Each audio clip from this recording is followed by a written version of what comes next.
अस्सलामु अलैकुम वरहमतुल्लाहि तआला वबरकातुहू।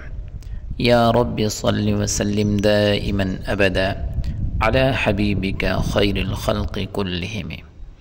सामाईन, उम्मीद करता हूँ कि सब खैर व आफ़ियत से होंगे और पिछले 2 लेसन जो हमारे गुज़र चुके हैं, उम्मीद करता हूँ कि उसकी आपने खूब प्रैक्टिस की होगी।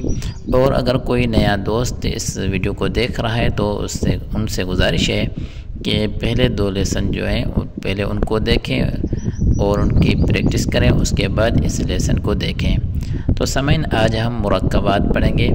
जो पहले 2 लेसन पढ़ चुके हैं वो मुफरदात के हैं, यानी अलग अलग हरूफ हैं, और आज जो हम पढ़ेंगे वो मुरक्कबात हैं, यानी 2 हरफ मिलाकर लिखना, 3 हरफ, 4 हरफ, 5 हरफ मिलाकर जो लिखे जाते हैं उनकी प्रैक्टिस करेंगे। उनका सबक आज हम पढ़ेंगे।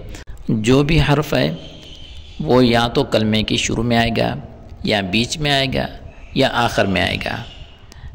तो आज हम ये पढ़ेंगे कि हरफ जो शुरू में आएगा तो कैसा होगा, बीच में अगर कलमे की बीच में आता है तो उनकी शक्ल कैसी होगी, और आखिर में आता है तो उनकी शक्ल कैसी होगी।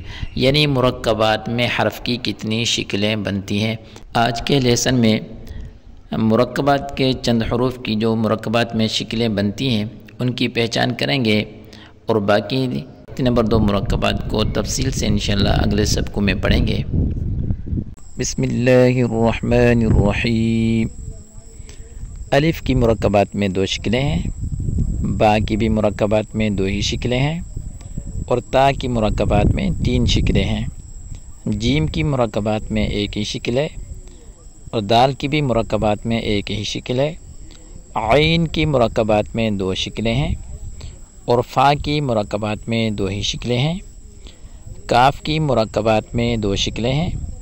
लाम की भी मुरक्कबात में 2 ही शक्लें हैं, और मीम की भी मुरक्कबात में 2 ही शक्लें हैं। नून की भी मुरक्कबात में 2 शक्लें हैं, और हा की मुरक्कबात में 3 शक्लें हैं। हमज़ा की मुरक्कबात में 2 शक्लें हैं, और या की मुरक्कबात में 2 शक्लें हैं।